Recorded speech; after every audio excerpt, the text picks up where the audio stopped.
This is a deep dive into the architecture of how we interact with reality, from the magical to the biological, and then finally to the literary. Hmm.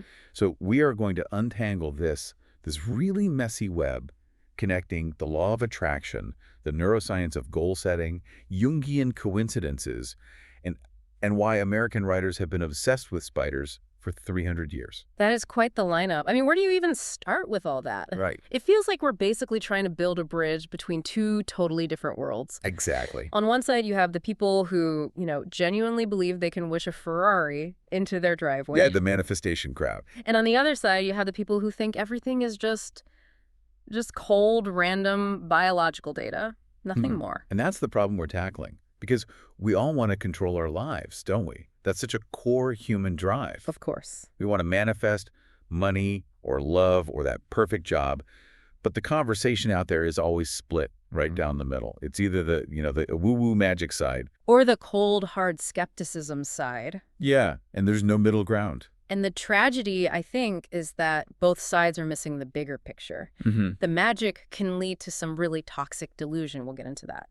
But the pure skepticism, it ignores the very real, very powerful ways our brains filter reality and actually create opportunities for us. So today's mission is to bridge that gap. We're going to debunk the toxic side of positive thinking and then replace it with the actual neuroscience of something called the reticular activating system. Which is a very cool term. It is, right.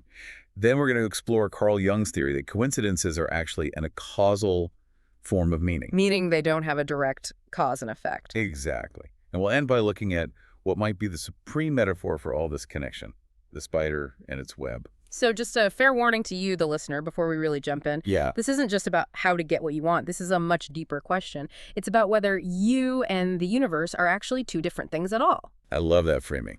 Okay, let's unpack this. We have to start with the one everyone's heard of, the law of attraction. Right. The low wave. It is absolutely everywhere. It's all over TikTok. It's in a million self-help books. And it really exploded with the book and movie The Secret back in, 2006. Oh, yeah. That was a cultural moment. You couldn't escape it. And the basic concept is, well, it's pretty simple. It says that your thoughts are magnets. Like attracts like. Right. If I think positive thoughts, I attract positive experiences into my life. If I think negative thoughts, I attract negative experiences. It sounds, well, on the surface, it sounds nice, doesn't it? It sounds lovely. It's incredibly empowering, or at least it feels that way. And it fits so neatly into what psychologists like Abraham Maslow called the hierarchy of needs, right at the top with self-actualization. It feels good to think you have that much control, that much agency over your life. There's always a but. There is a very big but. We need to look at the source material we've got here, specifically from Emily Jacob at Reconnected Life and an article by Christopher Dwyer in Psychology Today. Because when you scratch the surface, this whole philosophy has a very dark underbelly. Yeah, I was reading that Emily Jacob piece, and she does not mince words. She calls it offensive and sickening. She does, and I think she's earned the right to, because if you accept the core premise that your thoughts create your reality, you absolutely have to accept the flip side. The corollary. The corollary, which is that victims of tragedy must have somehow attracted their own suffering. And that's the part that always gets me. The victim blaming is baked right into the logic. It's unavoidable. Jacob shares this deeply personal, really harrowing account of being in a support group. She was told by someone to her face that she must have attracted a sexual assault because she was in a depressed state after her divorce. It's horrifying Yeah. to say that to someone. It's monstrous. But, and this is the crucial part, it is the only logical conclusion if you follow the law of attraction to its end.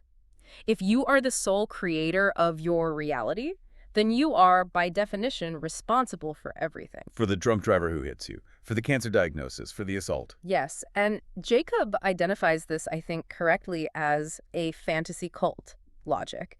It doesn't just blame the victim, it actively re-traumatizes them by telling them that their own internal state, their thoughts and feelings, somehow caused this horrific external violence. It's like saying, oh, you didn't manifest hard enough to be safe, or your vibes were just off that day. Exactly. It's so insidious. It creates this culture of what we now call toxic positivity, where people become afraid to feel genuine grief or sadness or anger. Because they think they're literally manufacturing bad luck for themselves by feeling bad. Yeah.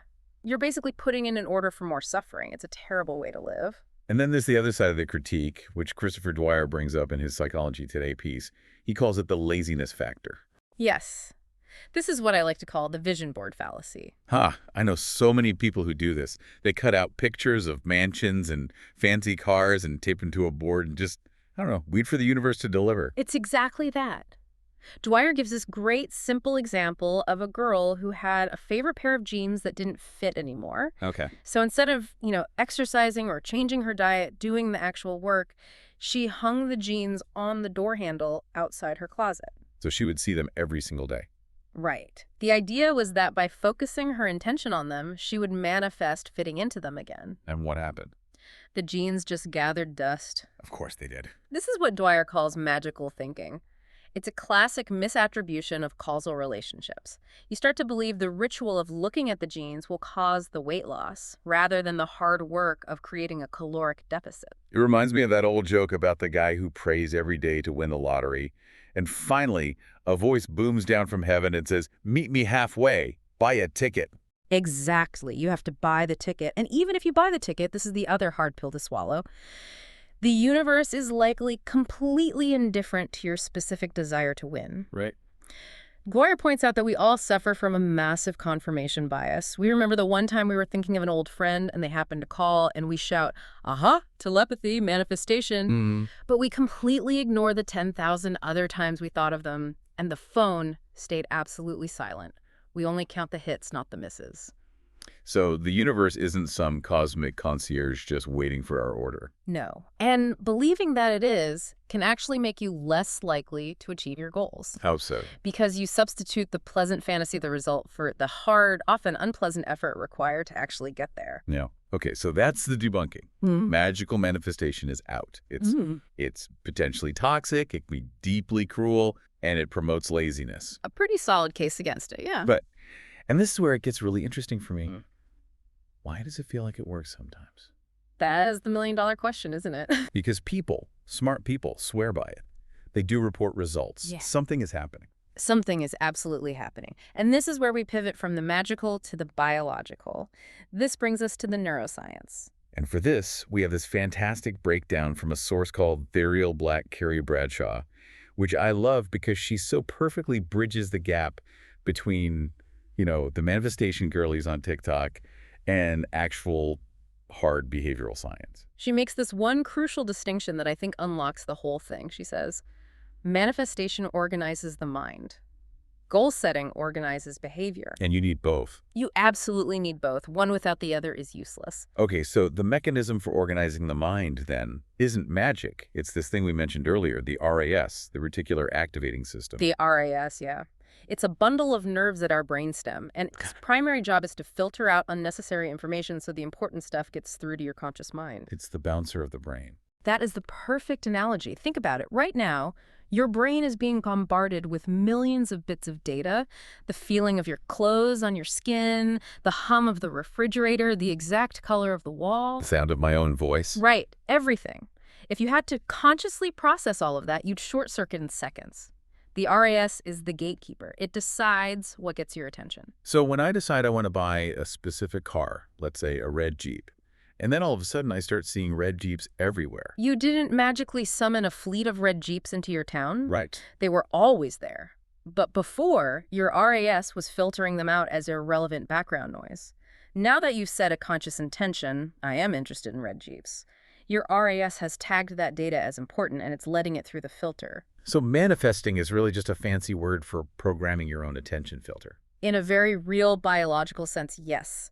When you clarify a goal, when you write it down or create a vision board, you are giving your RAS a new set of instructions. Hey, look for this. Pay attention to this. And so your brain starts pulling in information that supports it. You notice the job posting you would have scrolled right past yesterday. You overhear a conversation at a coffee shop that just happens to relate to your new project. It feels like magic, it feels like synchronicity, but it's your own focused attention. But wait, there's a trap here too, isn't there? The source talks about research from a Dr. Gabriel Eidingen. Yes, and this is absolutely fascinating. Her work flips a lot of conventional self-help wisdom on its head. Ottingen found that pure visualization of the outcome, picturing yourself holding the trophy, celebrating the book deal, walking into the finished house, can actually decrease your motivation. Wait, really? That seems so counterintuitive. Yeah. Because that's what everyone tells you to do. Visualize the win. Feel the feeling of the wish fulfilled. Right. But the problem is your brain is actually quite easily tricked.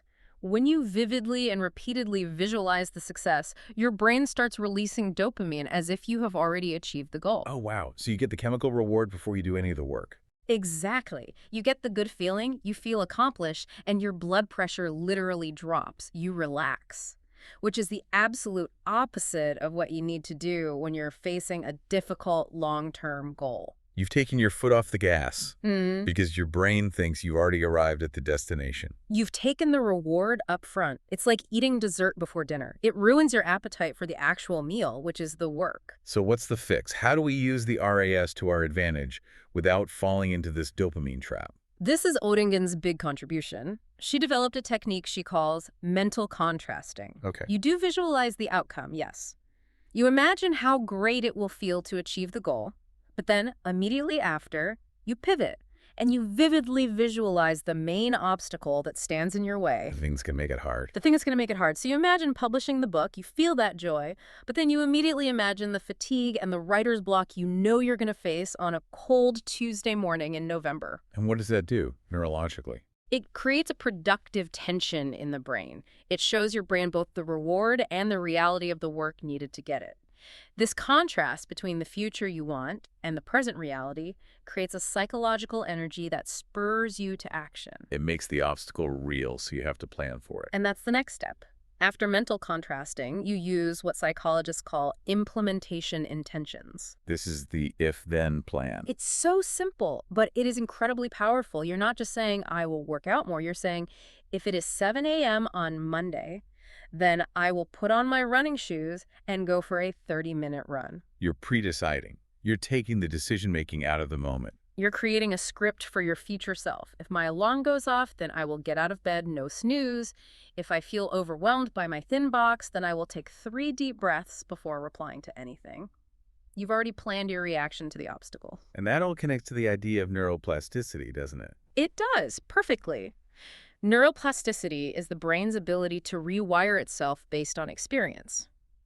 Every action you take strengthens certain neural pathways. Neurons that fire together wire together. That's the one.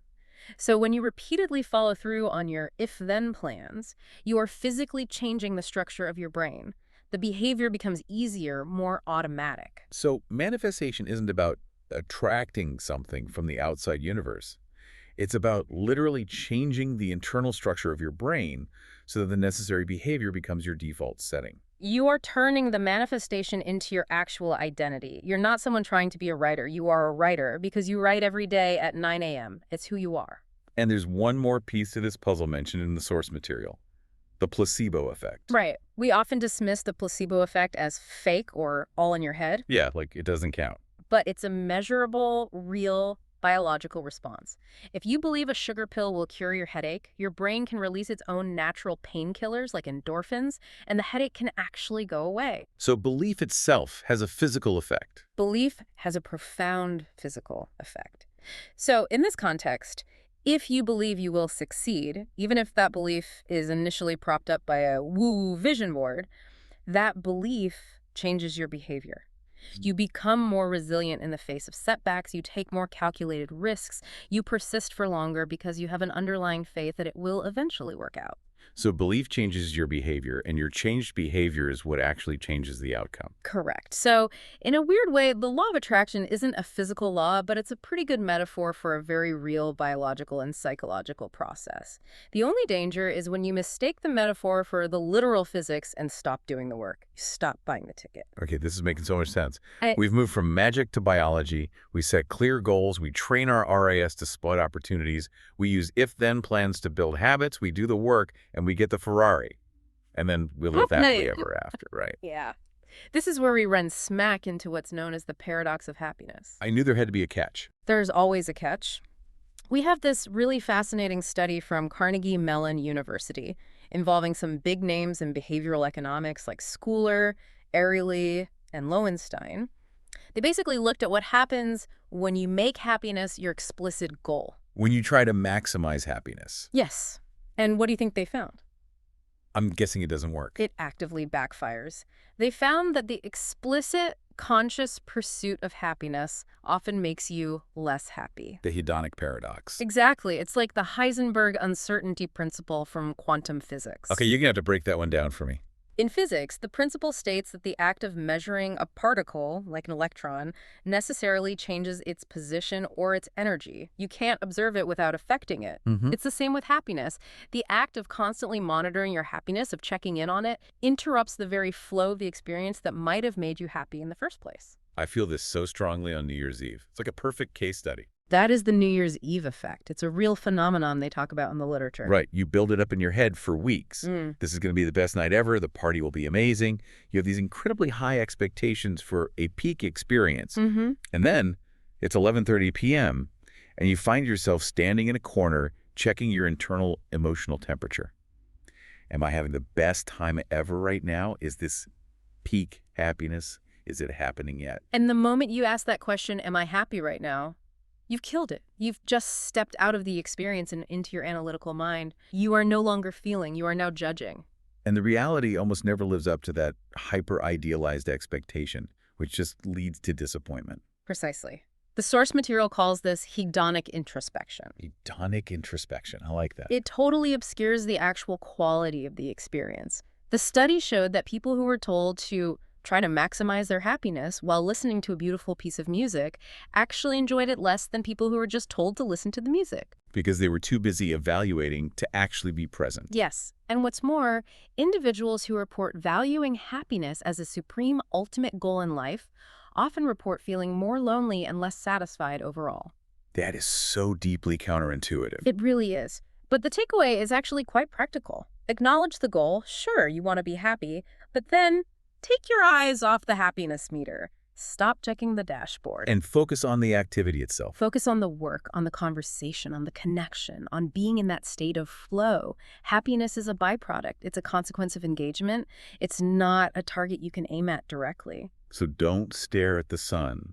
Look at what the sun illuminates. That is a beautiful way to put it. Exactly. Okay, so let's zoom out a bit. Yeah. We've been looking very deep inside the brain, the RAS, dopamine traps, Yeah. introspection. That's all internal architecture. But I want to get back to that feeling of magic for a second. Because sometimes things happen in the outside world that just, they don't feel like they can be explained by my RAS. Coincidence. Yeah, really powerful coincidences.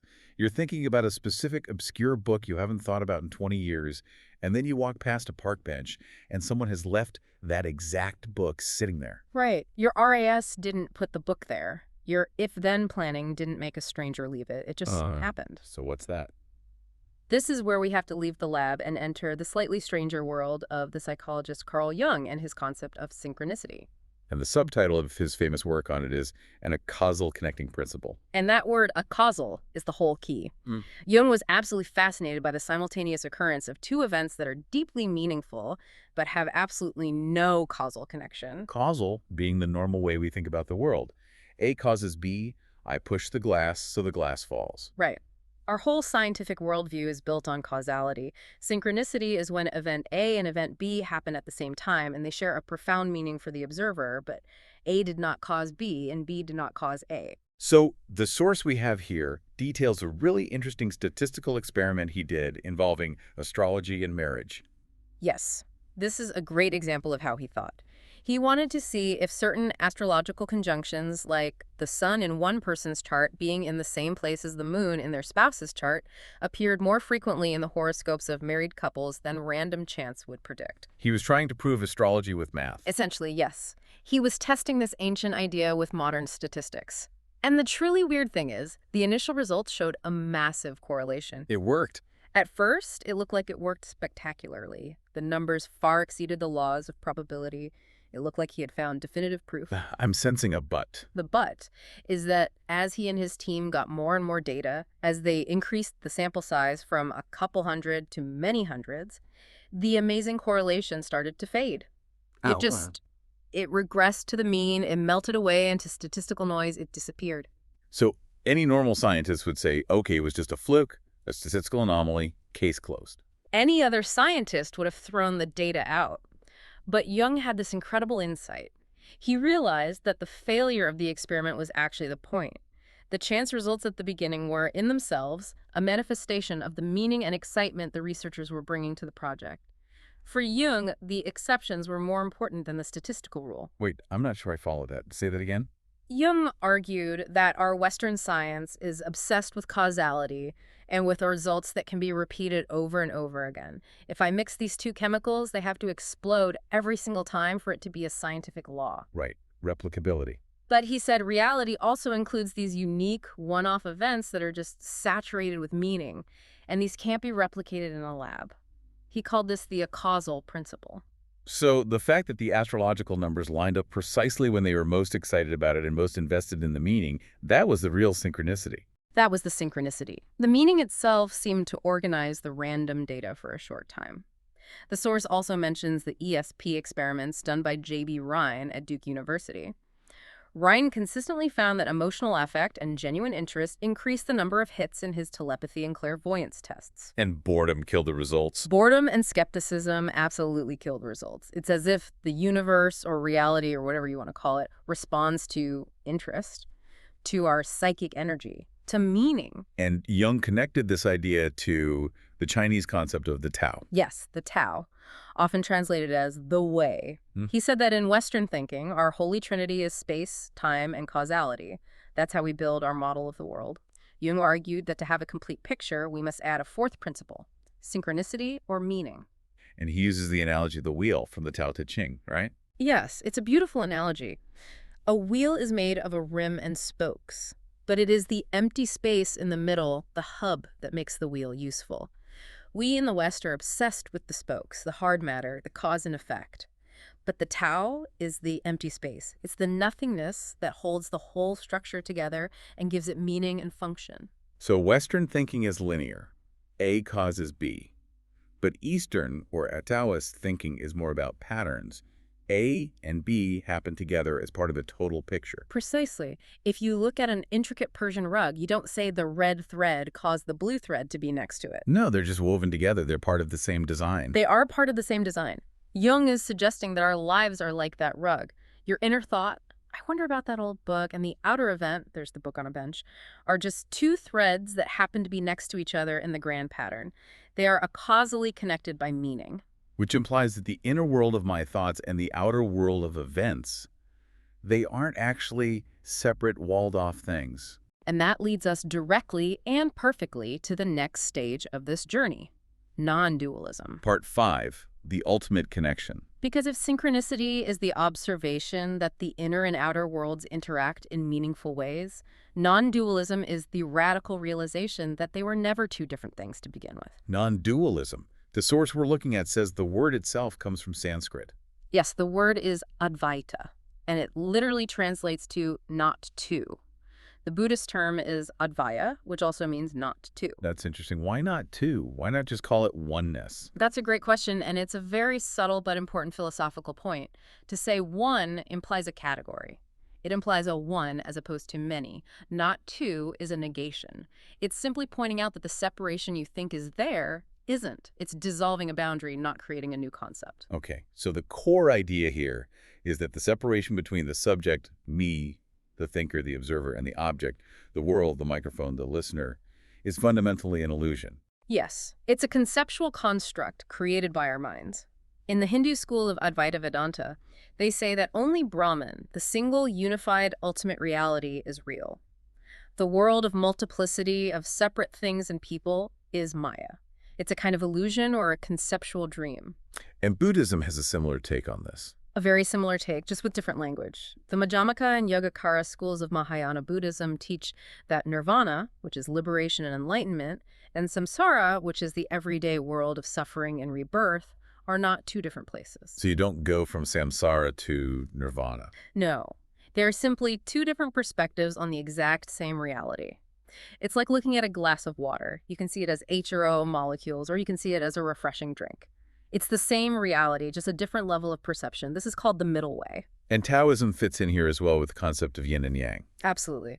We in the West tend to think of yin and yang as opposites locked in a battle. Light versus dark, good versus evil. But if you look at the Taijitu symbol, that's not what it's showing at all. They are complementary forces flowing into one another. Each contains the seed of the other. You can't have one without the other. They arise together as part of a non-dual whole. The source also mentions the more modern Neo-Advaita movement. Yes, this is often called the satsang movement. It's a more stripped-down modern interpretation. It emphasizes that you don't necessarily need decades of monastic meditation to have this insight. It's possible to wake up to this non-dual reality right now, in this moment. And this isn't just philosophy anymore, is it? There's a scientific link here. There is. There's a growing body of phenomenological research in neuroscience looking into states of non-dual awareness, or what's sometimes called contentless consciousness. What on earth is that? It's a state achievable through certain contemplative practices, where the part of the brain responsible for creating the narrative, self, the I story, temporarily shuts down. And what's left? Just pure experience. There is just hearing, but no hearer. There's just seeing, but no seer. The subject-object split collapses. That sounds incredibly peaceful. It is described as the ultimate peace. Because if there is no separate me to defend, nothing to protect, nothing to gain, then all striving ceases. So let's try to connect this all the way back to the very beginning. The law of attraction starts with the idea that I want to manipulate the universe to get a car. A classic subject-object paradigm. Me over here, car over there. Right. And non-dualism says that the I, the universe, and the car are all just different patterns of the same single energy dancing with itself? Exactly. The very desire to control something implies a fundamental separation from it. The realization of non-dualism leads to a different way of being in the world. The Taoists call it wu wei. Effortless action. Effortless action. You're no longer trying to push the river. You're moving with the current because you realize you are the current. I love that image. Moving with the current. But we need an even better image, a metaphor, to tie all of these threads together. We've gone from individual brain neurons all the way to cosmic oneness. We need something that can hold both the structure and the flow, the trap and the connection. And strangely enough, the great American metaphor for all of this is the spider. And that brings us to part 6, the spider and the web. We're looking at a fantastic article here from a journal called Transatlantica, written by Vincent Dussel. And it meticulously traces how American writers have been obsessed with spiders for centuries, using them to explore these exact tensions. And it has to start with the Puritans, right? They loved a good, scary, moralistic symbol. Absolutely. We have Edward Taylor, a Puritan poet. He wrote a poem called Upon a Spider Catching a Fly. And for him, it's very straightforward. The spider is an agent of Satan. The web is hell's stratagem, designed to tangle up Adam's race, humanity. The web is a trap, plain and simple. It's a trap. And then you have the most famous Puritan preacher of all, Jonathan Edwards, the guy who wrote the terrifying sermon, Sinners in the Hands of an Angry God. Mm-hmm. And he uses this absolutely visceral image of God holding a sinner over the pit of hell, much as one holds a spider or some loathsome insect over the fire. Wow, it's the ultimate image of precariousness, of helplessness and fear. You're just dangling by a thread. But here's the first bit of nuance, and this is what makes the American literary tradition so interesting. Edwards wasn't just a preacher. He was also a keen naturalist. Okay. As a young man, he wrote a brilliant essay called Of Insects, where he described with scientific admiration the way spiders fly through the air on threads of silk. He called it ballooning. He saw their incredible skill in engineering. So even the guy who used them as the ultimate symbol of God's wrath couldn't help but respect their biology. Exactly. That tension is there from the very beginning. But the really big shift in meaning happens in the 19th century with Walt Whitman. Of course. Whitman, the great poet of connection and optimism, in his poem A Noiseless Patient Spider, the entire meaning of the spider flips 180 degrees. The spider is no longer a devil, it's the human soul. How so? What's the image he uses? He watches a spider standing all alone on a little promontory, and it's launching filament after filament after filament out of itself into the vast empty space around it. Trying to get a thread to catch on to something. Yes. And then he says his own soul is doing the exact same thing. Standing, detached, surrounded by emptiness, ceaselessly musing, venturing, throwing, seeking the spheres to connect them till the bridge you will need be formed, till the ductile anchor hold. That is beautiful. It's no longer about trapping something, it's about connection. It is the ultimate image of connection. The web is no longer a trap for a fly, it is a bridge from the self to the cosmos, the soul trying to connect to the world. And the source says Emily Dickinson was also fascinated with spiders. Deeply. Conversant with spiders, she called herself. She treated the spider not as a devil or a soul, but as an artist. She writes about the web as an overnight's masterpiece and compares its intricate threads to mechlin, which is a type of very fine, expensive lace. So we have this evolution from devil to soul to artist. And we absolutely have to acknowledge the powerful, often uncredited Native American influence here. The source article points to the figure of Grandmother Spider. She's a major creator deity in many traditions, right? Yes, in Navajo, Pueblo, Hopi myths. And what does she do? She thinks the world into existence. She weaves reality from her own thoughts and her own being. This is profound non-dual image. She doesn't build the world from external bricks. She spins it out of her own body. That's the connection right there. The spider and the web are made of the same substance. Right. The creator and the creation are one and the same. Precisely. And the theory is that as American writers started to absorb this indigenous reverence for nature, the spider began to shift from being a Christian devil into a native creator. And this continues into the 20th century, with a feminist reclaiming of the spider in the 1970s. Yes. The slogan, "We are the weavers, we are the web," became very popular. The spider was used to counter the derogatory term spinster. It became a symbol of female power, of creative energy, sexual dominance. The black widow biting off the male's head after mating. That image, yeah.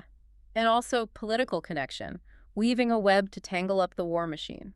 The source also mentions a modern poet, Clayton Eshelman, who did something kind of extreme. He did. He literally sat under a spider for a month just to watch it, to understand it. But the key insight here, from other poets like Jory Graham and Robert Lowell, is the importance of the naturalist's eye. Which brings us back full circle to Jonathan Edwards admiring the biology. It does. Great American writers don't just use the spider as a lazy symbol, they observe it with intense biological precision. They know the difference between an orb weaver and a labyrinth spider, and they use that specific knowledge to understand how to build their own textual webs. But the web can still be a trap, can't it? The source mentions Frank Norris. Yes. In his novel The Octopus, he uses the spider's web as a metaphor for the railroad monopoly that was strangling the life out of California farmers. So the web is both. Yeah. It's connection, like in Whitman, and it's a trap, like in Norris and Taylor. It's the structure of reality, which can either support you or ensnare you. It holds both meanings at once. Okay, let's try to synthesize all of this. We have covered a huge amount of ground today. We really have, from self-help to spiders. We started with manifestation, the very human desire to force the world to give us what we want. And we pretty quickly realized that's often a trap of magical thinking and worse, of victim blaming. Correct. But then we looked for the biological truth that might be hiding underneath that feeling, and we found the reticular activating system. We can train our own brains to filter reality differently, to see opportunities we were blind to before. But we have to add action. We can't just visualize. We have to use if-then plans. We have to do the mental contrasting. We have to do the work. And we also learned we can't obsess over the outcome of happiness or we'll lose it. The hedonic paradox. Don't stare at the sun. Right. Then we zoomed out from the brain to the world with Jung and synchronicity. He showed us that sometimes the inner and outer worlds align in ways that statistics can't quite explain. That meaning itself might be a fundamental principle of the universe, right alongside space, time, and causality. And finally, we landed on non-dualism and the spider. The ultimate realization that we are not just the fly caught in the web, nor are we just the spider spinning it. In a way, we are the web itself. The structure of reality is connection. The source from Transatlantica has this one line that's really stuck with me from a poet. Where there were no spiders, I saw spiders. And that's the RAS again, isn't it? Seeing what you're primed to see? It is. It's all a perfect circle. So, okay, here's the final provocative thought for you, the listener, to chew on.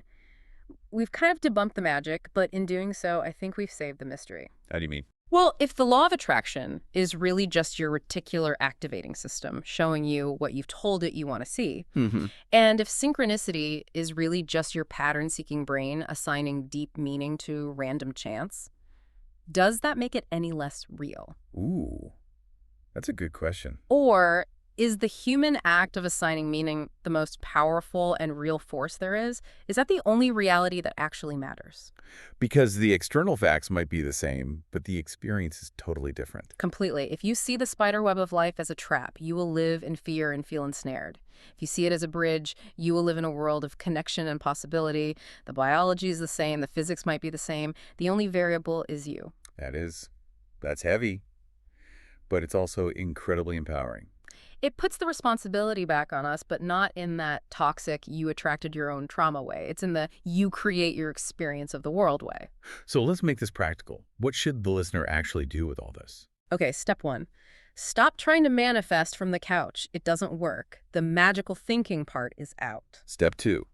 Set a very specific if-then goal for tomorrow morning. Hack your neuroscience. Start building a new neural pathway. Step 3.